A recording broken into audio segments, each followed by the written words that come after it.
여호와께서 사무엘에게 이르시되 그의 용모와 키를 보지 말라. 내가 이미 그를 보렸노라. 내가 보는 것은 사람과 같지 아니하니 사람은 외모를 보거니와 나 여호와는 중심을 보느니라 하시더라. 아멘.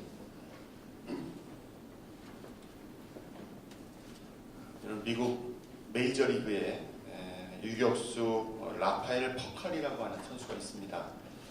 2008년도 시즌에 우리 여러분들 이름 많이 들어보셨죠? LA 다저스 팀에 몸을 담고 있었는데 시즌이 마친 후에 자신이 처음으로 데뷔했던 아틀랜타 브레이브스 팀으로 옮길 예정이었습니다. 그래서 이미 계약도 어느 정도 다 이야기가 돼 가고 이제 마지막 사인만 하면 되는 그런 상황이 됐습니다. 그래서 아틀랜타 브레이브스 팀에서는 이미 퍼칼을 영입했다. 그렇게 언론을 통해서 보도를 했습니다.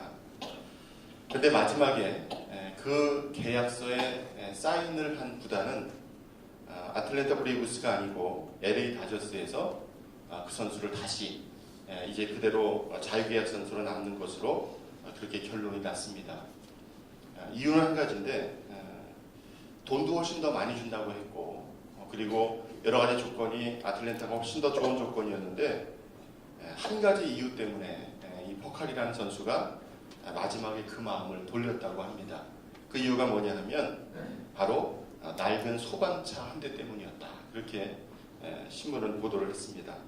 이 퍼칼이라고 하는 선수는 고향이 도미니카 공화국의 카브레라고 하는 곳인데 이 도시는 한 6천 명 정도 사는 작은 도시라고 합니다. 그래서 이 퍼칼이라고 하는 선수의 친구들, 가족들이 이 도시에 살고 있는데 11년 동안 메이저리그에서 뛰면서 그런 많은 돈을 벌어서 혼자 그 도시를 거의 먹여 살리다시피 한 그러한 도시였습니다. 그래서 고향 사람들이 아프면 병원비를 보내주기도 하고 또 고향이 어렵다고 하면 도와주기도 하는 그러한 선수였는데 어느 날 이 고향을 방문했을 때 6천 명이나 사는 도시인데 소방차가 없는 거예요. 소방차. 그래서 불이 나면 그냥 물통을 들고 가서 불을 끄고 트럭에다 물통을 싣고 가서 불을 끄는 그러한 장면을 보고 충격을 받고 마음에 어떤 마음을 가졌냐면 우리 도시에도 내 고향에도 소방차가 있었으면 좋겠다 이렇게 마음만 생각하고 있었는데 그 LA 다저스 구단에서 그것을 알고 소방차 한 대를 그 고향에 지원해 주겠다. 그것을 계약서에 한 줄을 기입해서 이 퍼칼이 주저함 없이 거기에 사인을 했다고 합니다. 근데 그 소방차가 새 것도 아니고요. 중고차였대요. 중고차. 근데 거기다 뭘 새겨줬냐 하면 이 퍼칼 선수 등번호가 15번인데 거기다 15라고 하는 숫자를 크게 새겨서 이제 소방관들도 지원해주고 교육할 수 있는 소방관들을 지원을 해서 그 차를 거기로 보내줬다는 거죠. 이 퍼칼은 나중에 그렇게 이야기를 했습니다. 내 마음을 읽어주는 것이 너무 고마웠다. 그래서 돈도 덜 받고 조건도 별로 좋지 않은 그곳에 그는 과감하게 서명을 하고 그 팀에 남게 되었습니다. 여러분 지난 12월 달 여러분 아시는 추신수 선수가 이제 계약을 했죠. 그런데 그 계약하는 사진에 보면 추신수 선수는 자녀가 셋이 있는데 그 세 자녀들이 그 아버지하고 똑같은 유니폼을 입고 사진을 찍었습니다. 그런데 추신수 선수도 똑같은 말을 했다고 해요. 그 텍사스 레인저스 팀의 단장이 직접 아이들 유니폼에 이제 추신수 선수의 등번호를 새겨서 집까지 가지고 왔다는 거죠. 그래서 그것을 보면서 물론 그것만 가지고 계약한 것은 아니지만 정말 나를 위해주는 팀이구나 라고 하는 마음이 들었다고 합니다. 여러분 이 두 이야기를 듣고 여러분 무엇을 느끼셨습니까? 누군가 나에게 잘해주는 것도 좋고 내가 무엇인가 좋은 조건을 얻는 것도 중요한데 누군가 정말 내 마음을 읽어줄 수만 있다면 그것을 우리가 숨은 욕구라고 이야기하는데 겉으로 보여지는 욕구보다 내 마음속에 있는 그 숨은 욕구를 알아줄 수만 있다면 여러분 그 사람의 마음을 움직이게 될 줄 믿습니다. 여러분 누군가의 마음을 움직이는 것도 중요하지만 여러분 이 아침에 한번 생각을 해보십시오. 우리 2014년을 시작하면서 내가 하나님 마음을 얼마나 흡족하게 해드렸을까? 뭐 여러분 생각을 스스로에게 해보시기를 바랍니다. 나들 하나님 앞에 기도하면서 무엇을 해달라고만 기도했지 내가 하나님의 마음을 기쁘시게 해드린 적이 얼마나 있었는가? 여러분 한번 생각해 보실 수 있기를 바랍니다. 오늘 우리가 읽은 본문의 말씀을 보면 하나님께서 사무엘을 이새라고 하는 사람의 집에 보냅니다. 바로 이새가 아들들이 많았는데 그 아들 가운데 한 사람에게 기름을 붓기 위해서, 기름을 부어서 왕으로 세우기 위해서 이제 사무엘을 보내죠. 여러분 사울이 실패한 후에 사무엘상 16장 1절 말씀에 보면 하나님께서 사무엘에게 이렇게 말씀을 하십니다. 내가 이미 사울을 버려 이스라엘 왕이 되지 못하게 하였거늘 네가 그를 위하여 언제까지 슬퍼하겠느냐. 너는 뿔에 기름을 채워가지고 가라. 내가 너를 베들레헴 사람 이새에게로 보내리니 이는 내가 그 아들 중에 한 왕을 보았느니라. 여러분 오늘 저는 다윗이라고 하는 사람을 함께 생각을 하면서 다윗을 하나님께서 사실은 그 형들보다 볼품이 없을 수도 있고 그 가정에서 인정받지 못한 아들일 수도 있지만 왜 하나님께서 그를 세워서 이제 왕으로 삼으시고 또 하나님께서 그를 기뻐하신다고 이야기하셨을까? 여러분 이스라엘 왕들을 평가하는 기준이 있습니다. 그 기준 가운데 하나가 뭐냐면 다윗이 기준이죠. 그래서 하나님께서 기뻐하시는 왕, 하나님 말씀대로 살았던 왕들을 이야기할 때는 늘 그런 수식어가 붙습니다. 저가 다윗의 길로 행하였더라. 여러분 악을 행하는 왕들에게는 그럼 뭐라고 이 수식이 붙었겠습니까? 반대로 붙죠. 저가 다윗의 길로 행하지 아니하였더라. 여러분 하나님께서 그 다윗을 기준으로 삼으셨습니다. 그만큼 마음에 드는 사람이었다는 얘기죠. 여러분 사무엘이 이새의 집에 왔을 때 그 베들레헴 성읍에 이르렀을 때 성읍의 장로들이 떨며 그를 영접하고 이렇게 묻습니다. 평강을 위하여 오셨습니까? 좋은 일 때문에 오셨습니까? 이렇게 물었죠. 그때 사무엘이 대답을 합니다. 평강을 위함이니라. 내가 여호와께 제사하러 왔으니 스스로 성결하게 하고 와서 나와 함께 제사하자 하고 이새와 그 아들들을 성결하게 하고 제사에 청하니라. 이렇게 5절에 이야기를 합니다. 여러분 아들들을 이제 한 사람씩 부르게 되는데 그 가운데 첫째부터 이렇게 부르게 되겠죠. 그런데 용모가 뛰어나기는 첫째 아들이 더 뛰어났는데 하나님께서는 사무엘에게 이렇게 이제 말씀을 하십니다. 오늘 우리가 읽은 말씀인데 그 용모와 신장을 보지 말라. 그렇게 오늘 이야기하고 계십니다. 내가 보는 것은 사람과 같지 아니하니 사람은 외모를 보거니와 나 여호와는 중심을 보느니라. 아멘. 여러분 혹시 여러분 신앙생활 하시면서 아무도 나를 알아주지 않고 내가 이렇게 열심히 하는데 왜 사람들이 나를 알아주지 않을까? 목사님은 왜 나를 알아주시지 않을까? 여러분 그런 마음들 혹시 가져보신 적 없습니까? 여러분 너무 원론적인 이야기인 것 같지만 하나님께서 여러분들의 마음의 중심을 보고 계십니다. 내가 하나님 앞에 마음을 드리고 내 삶을 드렸던 그 모습을 하나님께서 보고 계시고 알고 계시죠.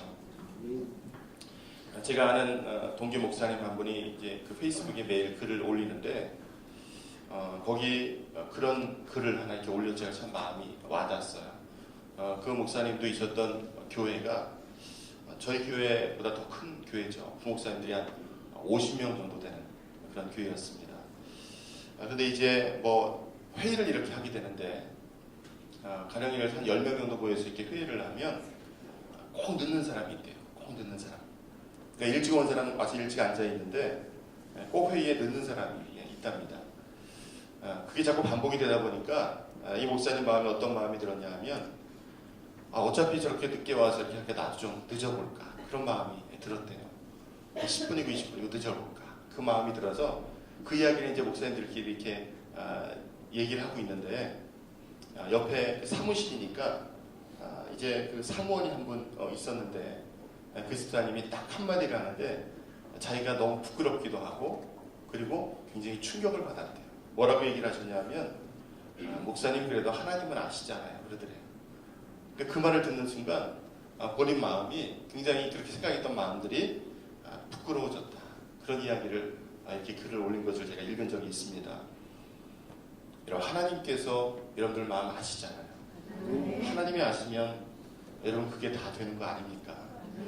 우린 너무 사람들에게 인정받고 싶어하고 사람들에게 칭찬받고 싶어하는데 이런 건 사람의 본성입니다. 본성이지만 하나님께서 내 마음 아신다면 여러분 무엇과 그것을 비교할 수가 있겠습니까? 여러분 막내였던 이제 다윗을 데리고 오죠. 그런데 하나님께서 그 막내 다윗을 바라보면서 사무엘에게 이렇게 이야기를 하십니다. 이가 크니 일어나 기름을 부으라. 이런 사람의 기준으로는 가장 부족해 보이는 아들이었는데 하나님께서는 그 사람의 중심을 보시고 그 다윗에게 기름을 부어서 이스라엘의 왕으로 삼으셨습니다.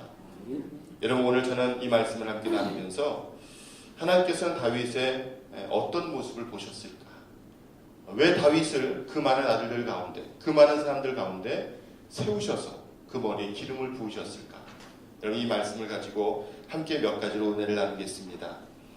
첫째로 다윗은 모든 일에 먼저 하나님께 물었던 사람, 하나님께 여쭈어왔던 사람이 바로 다윗이었습니다. 바꿔서 얘기하면 기도하는 사람이었다는 뜻이죠. 어떤 일을 하기에 앞서서 가장 먼저 하나님 앞에 이렇게 해도 되겠습니까? 하나님 제가 어떻게 할까요? 제가 어떻게 하면 하나님께서 기뻐하시겠습니까? 가장 먼저 하나님께 물었던 사람이 바로 다윗이었습니다. 사무엘하 2장 1절 이하의 말씀에 보면 여러분 혹시 성경책 있으시면 사무엘하 2장 말씀을 한번 찾아보시겠어요?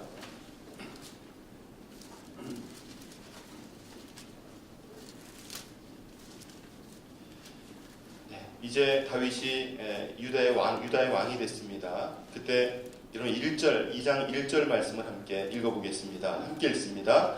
그 후에 다윗이 여호와께 여쭈어 아뢰되 내가 유다 한 성읍으로 올라가리이까 여호와께서 이르시되 올라가라. 다윗이 아뢰되 어디로 가리이까 이르시되 헤브론으로 갈지니라. 아멘.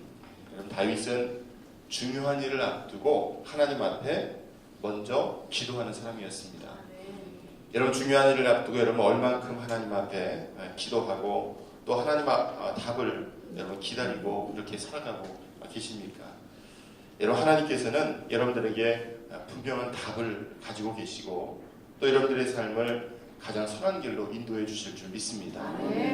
판단은 내가 하고 기도는 하지 않으면서 원망을 하나님께 하는 것이 우리의 모습이죠. 내가 기도하지 않고 내 마음과 내 생각대로 판단하고 일을 하고 결과가 좋지 않으면 항상 그것은 하나님께 원망을 하는 것이 우리의 모습입니다. 사무엘하 5장 17절 이하에 보면 여러분 다윗이 이스라엘의 왕이 되었다라고 하는 이야기를 듣고 블레셋 사람들이 쳐들어오게 됩니다. 그 사무엘하 5장 18절에 보면 이런 이야기가 있어요. 블레셋 사람들이 이미 이르러 르바임 골짜기에 가득한지라. 꽉 찬 거예요, 적군들이요. 그때 다윗이 가장 먼저 했던 게 뭐겠습니까? 19절에 보면 하나님께 이렇게 기도합니다. 내가 블레셋 사람에게로 올라가리이까 여호와께서 그들을 내 손에 넘기시겠나이까. 그 하나님 앞에 먼저 기도를 하죠. 그때 하나님께서 다윗에게 말씀을 하십니다. 올라가라. 내가 반드시 블레셋 사람을 네 손에 넘기리라. 여러분 우리가 가장 먼저 해야 될 것은 하나님 앞에 무릎 꿇는 일입니다. 하다 안 되니까 그때 어쩔 수 없이 와서 하나님 앞에 무릎 꿇는 것이 아니고 중요하고 내가 꼭 해야 할 일이 있고 또 어떠한 일을 행하기에 앞서서 가장 먼저 하나님 앞에 나와 무릎 꿇을 수 있는 여러분들의 삶이 되시기를 축복합니다.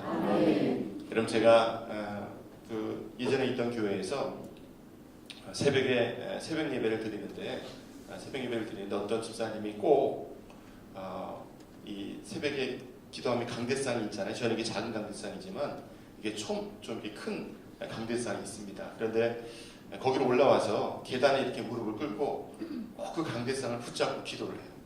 제가 한 번은 그게 너무 궁금해서 왜 꼭 그렇게 거기 와서 힘들게 무릎 꿇고 강대상을 붙잡고 기도할까? 근데 그분이 처음 신앙생활을 시작할 때 자기를 신앙적으로 이끌었던 권사님이 그렇게 기도하셨다는 거예요. 그렇게. 그래서 본인도 그렇게 보고 하나님 앞에 나와서 먼저 무릎 꿇고 강대상을 이렇게 붙잡고 기도를 하시더라고요. 그분의 마음의 표현이겠죠. 여러분, 하나님 앞에 얼마큼 우리가 무릎을 꿇고 또 하나님 앞에 내 마음과 내 생각과 내 삶을 드릴 수 있었는지 여러분들의 모습을 먼저 돌아보실 수 있기를 바랍니다. 여러분, 하나님께서는 여러분의 마음을 받기로 원하세요. 여러분의 마음의 중심을 정말 하나님께로 향하고 하나님만을 생각하고 또 하나님 한 분만으로 만족할 수 있는 그러한 삶을 살아가기를 원하십니다. 여러분, 처음 은혜 받았을 때를 기억하십니까? 내가 처음 주님을 만나고 그 주님의 은혜를 받았을 때를 기억하세요. 여러분, 그때 그렇게 기도하지 않으셨습니까? 저는 그렇게 기도했습니다. 하나님 한 분이면 만족할 것 같습니다. 그런데 시간이 지나니까요, 자꾸 앞에 다른 게 있더라고요. 자꾸 다른 게 더 있어야 만족을 하고, 일단 하나님으로 만족하는 건 기본이고 다른 게 더 있어야 더 만족을 하겠더라고요. 여러분, 처음 마음으로 돌아가십시오. 내가 처음 은혜 받고 주님 앞에 기도하면서 내가 주님 한 분으로 만족하겠습니다. 여러분, 그렇게 기도했던 그때로 여러분 돌아가실 수 있는 여러분들의 삶이 되시기를 축복합니다. 두 번째로, 오늘 다윗은 하나님의 법궤를 소중히 여기는 사람이었습니다. 여러분, 법궤 안에 뭐가 들어있었습니까? 법궤 안에는 그 말씀이 들어가 있죠. 돌판이 들어가 있고, 그리고 지팡이가 들어가 있고, 또 하나가 뭐죠? 만나가 들어가 있습니다. 그 안에 하나님께서 이스라엘 백성들을 도우시고 그들에게 말씀을 주시고 그들을 구원하신 그 사건이 기록되어 있는 그 물건들이 그 안에 들어가 있죠. 다윗은 하나님의 그 사랑과 은혜를 잊지 않고 살았던 사람이었습니다. 여러분, 근데 그 법궤를 블레셋 사람들에게 빼앗기게 됩니다. 엘리 제사장 시절에 사무엘 전에요. 싸움에서 져서 그 법궤를 빼앗긴 이후에 그 법궤를 가져오긴 했는데 아비나답의 집에 법궤를 20년 동안 보관을 했습니다. 그리고 그것을 나중에 이제 예루살렘 성으로 가지고 올 때 이제 그 법궤를 가져오는 것이 얼마나 감사한지, 그가 왕임에도 불구하고 그 법궤 앞에서 춤을 출 정도로 기뻐했던 사람이 바로 다윗이었습니다. 여러분, 하나님의 것을 여러분 얼만큼 소중하게 여기십니까? 하나님께서 나를 구원하시고 나를 사랑하신 그 사건을 여러분 얼만큼 떠올리십니까? 나에게 말씀을 주시고 그 말씀대로 살게 하셨는데 그 말씀을 여러분도 얼만큼 기억하시고 감사하고 계십니까? 제가 이렇게 저 혼자 큐티를 하고 말씀을 이렇게 묵상을 했었는데 제가 올해 들어서 그런 생각을 했어요. 목사니까 가끔 드는 생각이 뭐냐 하면 설교를 준비하기 위해서 말씀을 읽을 때가 많습니다. 내가 설교를 준비해야 되겠다. 그 마음 때문에 말씀을 읽고 어느 본문을 가지고 설교를 할까. 그것을 찾을 때가 많았는데 제가 하나님 앞에 기도하면서 생각을 좀 바꾸기로 했어요. 내가 먼저 은혜를 받아야 되겠다. 내가 먼저 말씀으로 은혜 받지 않으면 설교를 해도 그것이 무슨 의미가 있을까. 그런 생각을 갖게 됐습니다. 여러분, 2014년이 시작됐는데 여러분 다른 것도 중요하고 여러분 해야 할 일 많지만 여러분 하나님의 말씀, 또 하나님 나에게 주시는 생각, 또 나의 삶을 인도하시는 그 인도하심을 여러분 가장 소중하게 여길 수 있는 여러분들의 삶이 되시기를 축복합니다. 여러분, 가져야 될 건 많고 얻어야 될 건 많고 이루어야 될 건 많지만 여러분, 하나님을 내가 온전히 신뢰하고 믿는 그 믿음과 마음만 있다면 여러분 하나님께서 여러분들의 삶을 책임져 주실 줄 믿습니다. 여러분, 가만히 돌아보면 내가 하는 것보다 하나님이 해주시면 여러분 일이 더 잘 됩니다. 그런데 하나님이 해주신다고 하시는데 그것을 외면하고 하나님 일단 제가 해보고요, 안 되면 말씀드릴게요. 안 돼요. 여러분, 그렇게 하지 마시고 먼저 하나님 앞에 뜻을 구하십시오. 누가 보든지 안 보든지 하나님 앞에 나와 먼저 무릎 꿇고 그렇게 하나님의 도우심을 먼저 구할 수 있는 여러분들의 삶이 되시기를 축복합니다. 세 번째로, 다윗은 하나님의 전을 사모하는 사람이었습니다. 여러분, 하나님의 전을 사모하시죠? 제가 10여 년 전에 한 권사님이 저한테 제가 그 권사님이 새벽 예배를 안 나오세요. 멀면 제가 이해를 하는데 교회에서 걸어서 한 5분쯤 거리는 거리에 사시는데 새벽 예배는 안 오시는 거예요. 제가 여쭤봤더니 그분이 새벽 예배를 다니신대요. 그래서 어디로 왜 교회에서 안 보이십니까? 그랬더니 그 얘기를 듣고 저는 사실 좀 충격을 받았는데 새벽 예배 안 드리는 건 아닙니다. 그런데 제가 그 섬겼던 교회는 이제 서울의 광림교회였고 그 길 건너편에 광림교회하고 이렇게 비슷한 규모의 교회가 또 하나 있죠. S자로 시작하는 교회가 있습니다. 그분이 저한테 뭐라고 얘기하냐면 저희 교회로 오려면 신호등을 2번 건너야 되고 그 교회로 가려면 신호등을 1번만 건너면 된대요. 그래서 제가 그 얘기를 들으면서 마음이 굉장히 아픈 거예요. 그러니까 멀면 제가 이제 뭐 새벽 시간이니까 이해할 수 있는데 교회에서 불과 한 5분 정도 걸어올 수 있는 거리인데 이분이 신호등 1번 덜 건너려고 우리 교회로 오지 않고 다른 교회로 간다고 하니까 제 마음이 너무 아픈 거예요. 여러분이 섬기는 교회를 사랑하시기를 바랍니다. 물론 다른 교회 잘 되는 것도 좋은데 내 교회를 위해서 먼저 기도하고 하나님께서 이 교회를 더 귀하게 사용하시기 위해서 여러분 먼저 기도하십시오. 여러분 그 교회도요 기도하시는 분들이 있어요. 우리 교회도 여기 나와서 여러분 기도하실 수 있기를 부탁드려요. 오실 수만 있다면 도저히 올 수 없는 상황이라면 어쩔 수 없지만 내가 올 수만 있다면 이곳에 나와서 하나님 앞에 내 성전에 와서 하나님 앞에 기도하고 또 이 성전을 사모하고 또 이곳을 위해 헌신하고 내 마음과 정성을 드릴 수 있는 여러분들의 삶이 되시기를 바랍니다. 여러분 다윗이 다 이루었지만 그가 할 수 없는 것이 한 가지가 있었어요. 그게 뭐냐면 하나님의 성전을 짓지 못하도록 그렇게 하나님께서 말씀하신 거였습니다. 여러분 그렇게 하나님께서 말씀하시면 때로는 마음에 실망이 될 수도 있죠. 내가 이 일을 이루고 싶은데 왜 하나님께서 못하게 하실까? 아니면 하나님을 원망할 수도 있을 겁니다. 그런데 다윗은 그렇게 하지 않습니다. 성전이 짓기 위해서 필요한 것들을 다 준비해 놓죠. 역대하 22장 14절 이하에 보면 이런 이야기가 나옵니다. 내가 환난 중에 여호와의 성전을 위하여 금 10만 달란트와 은 100만 달란트와 놋과 철을 그 무게를 달 수 없을 만큼 심히 많이 준비하였고 또 제목과 돌을 준비하였으나 너는 더할 것이며 또 장인이 네게 많이 있나니 곧 속수와 목수와 온갖 일에 익숙한 모든 사람이니라. 그럼 나중에 한번 여러분 금 10만 달란트 한번 계산을 해보십시오. 이 고무도요 우리나라 돈으로 환산을 하면 여러분 금 한 돈이 얼마인 줄 아세요? 바꿔서요. 금 한 돈이 몇 그램인지 아십니까? 몇 그램 안 됩니다.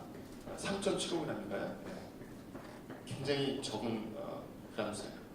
한 달란트는요 한 30kg 정도 됩니다. 그러면 10만 달란트 집에 가셔서 전 지금 계산이 안 되니까 한번 계산을 해보세요. 여러분 하나님의 성전을 위해서 정말 귀한 것을 준비하고 예비했던 사람이 바로 다윗이었습니다. 나는 할 수 없지만 내가 할 수 있는 것을 최선을 다하겠다. 내가 하나님의 성전을 짓는 일에 준비하고 헌신하는 일을 하겠다. 그런 마음을 가지고 많은 준비물들을 미리 준비를 해 놓으셨죠.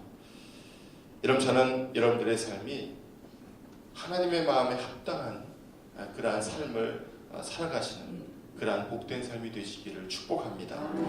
여러분 하나님께서는 여러분들의 마음의 중심을 보기를 원하시죠. 여러분 기도할 때 혹시 이렇게 기도하신 적 있으세요? 다른 사람은 해주시는데 왜 나만 안 해주세요? 여러분 기도를 바꾸십시오. 하나님 제가 하나님 앞에 무엇을 해드릴 수 있을까요? 여러분 기도를 바꾸세요.